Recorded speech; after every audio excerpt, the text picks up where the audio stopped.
It was raining up here in Minnesota. So I wanted to go out and make a fire using natural resources and one way to start a fire.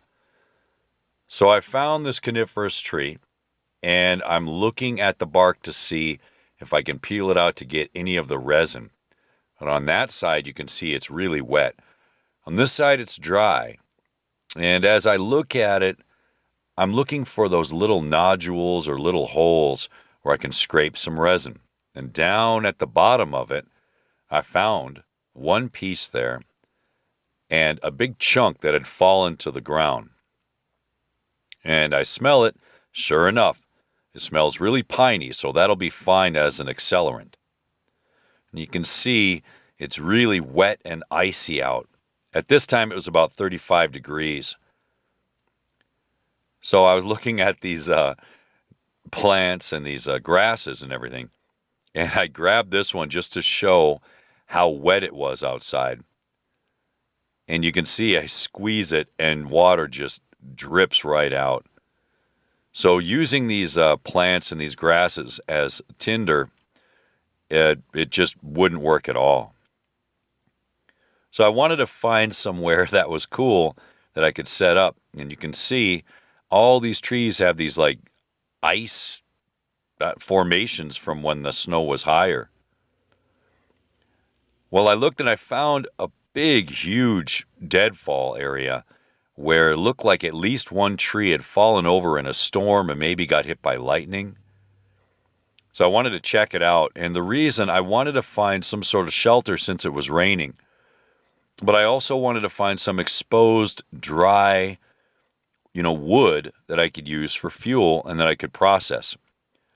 And I tried this little stick. It snapped pretty well. Looked like it was dry, but since I had the tree already exposed and open, I thought, well, maybe there's some little splinters I could use. And sure enough, right up there were some really, really dry, brittle, but, relatively like usable stuff. It wasn't punky. It wasn't, falling apart.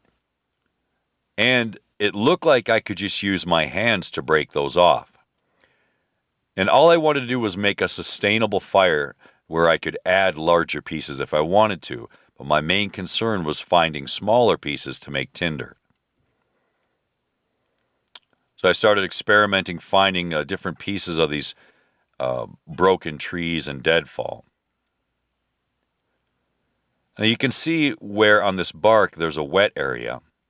And you can see above it where it's dry. I wanted to use the dry stuff, obviously that's the stuff that would light. So I'm just kind of looking around to see what's easy to get to. And I wanted to take my time. With everything wet and it drizzling a little bit, I wanted to make sure that I had an area that was safe, that I could be under where the fire wouldn't get wet from rain. And this thing was taller than I was, so it looked perfect to set up down there. However, if it started raining heavily, I could get way down under this one here and hunker down if I needed to and use this little area down there, which was pretty dry. Now, I liked that area that I found. However, I wanted to see if I could find any sort of birch, or I wanted to find something I could peel off a large piece of bark to use as a seat or something to put under my knees. And also I wanted to just explore to see if there was any dry material that was usable as tinder. And I looked inside this tree and I reached in to try to grab a piece to see if it was usable. And no, it was too hard. I also found some of this punky wood that looked at it had been gnawed on by something or whatever, chewed on, and it was just too brittle and spongy. I didn't want to mess around with it. You can see it was really wet out there. Pretty bad conditions. Well, I did find a piece of bark at my original site, so that's where I decided to stick around there. Now, I had lots of time, lots of daylight, so it wasn't like I was in a hurry. And I wanted to use what I had available. So I had collected a bunch of those splintery pieces off of the broken deadfall. And right now what I wanted to do was make a base. So I knew I wasn't going to make a huge fire, but I did want to have something underneath, my tinder bundle so that when it did catch on fire, it wasn't just laying on top of ice or snow. So I wanted to just put something down, nothing huge, but just a little platform to set my tinder bundle on. And a lot of this is about preparation. You just have to take your time. So here I find a nice example of like a stringy piece of splintered wood. What's nice about it is I could just use my fingers. Now you can see what I'm doing with one hand because the other hand I'm holding the camera. I could just peel off little pieces that are like shoelace size as far as the diameter. Lots of snappy, dry splinters up here.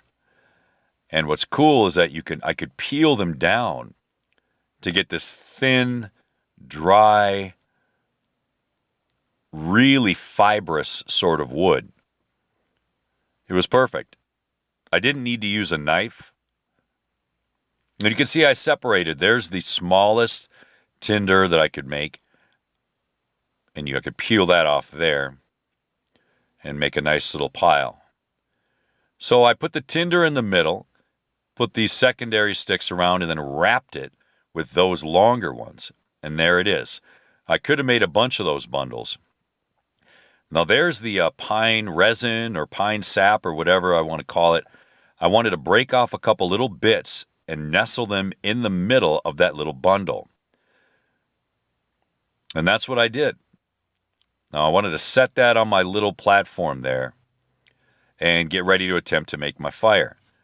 Now, everybody's got their different methods for making a fire. For me, I figured the the best thing I had available was a Bic lighter. It had plenty of fuel, and I thought, why not try it?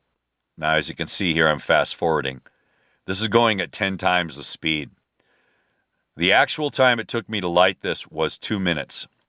Even though those little wood shards felt dry, they weren't 100% dry. So it took 2 minutes to get to this point. And then once I felt like it was lit up pretty well, then I stepped aside and let it work. And then you can see here in a moment when it hits that pine resin, it just flares right up. Getting ready, and let's see. When does it catch? Coming up pretty soon. Catch. There it is. Okay, so once it hits that pine resin, it's like an accelerant. And then, now that I know that those little pieces in there are dry, I feel like I can add some other smalls that I had broken down. Now, I had a lot of resources and I had time. I got very lucky finding an area that I could hide under when the rain was falling. And I was lucky to find some exposed deadfall that I could process just using my hands. And of course, I had a Bic lighter. I figured I could bring matches, and I did. I ended up bringing a lot of different things.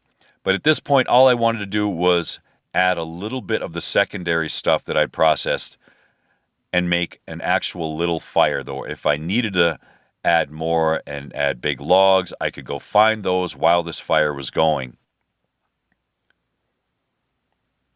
So it's starting to take pretty well.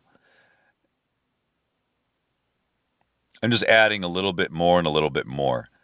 Now, I'm not worried about this fire getting out of control because I can just kick some snow on it.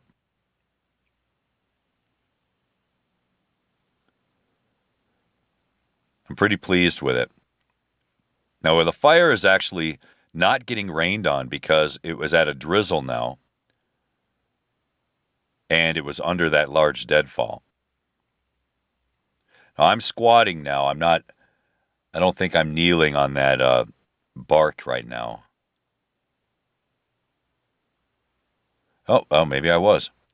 At any rate, you can see I have a lot more of this exposed wood that I could process if I needed to.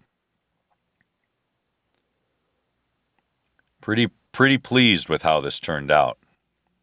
Now, some of the things I brought that I didn't need to use, my little Gerber dime multi-tool that has this blade here I could have used to process that wood, but I didn't need to. Some other things that I brought my Mora Bushcraft Black that has a ferro rod on it, so I could have sparked that if I needed to. I had some napkins that I got at like a fast food place that I packed in my pocket just in case. I actually had my waterproof matches that I brought just in case. And in my other pocket, I had some normal tissue paper for blowing my nose.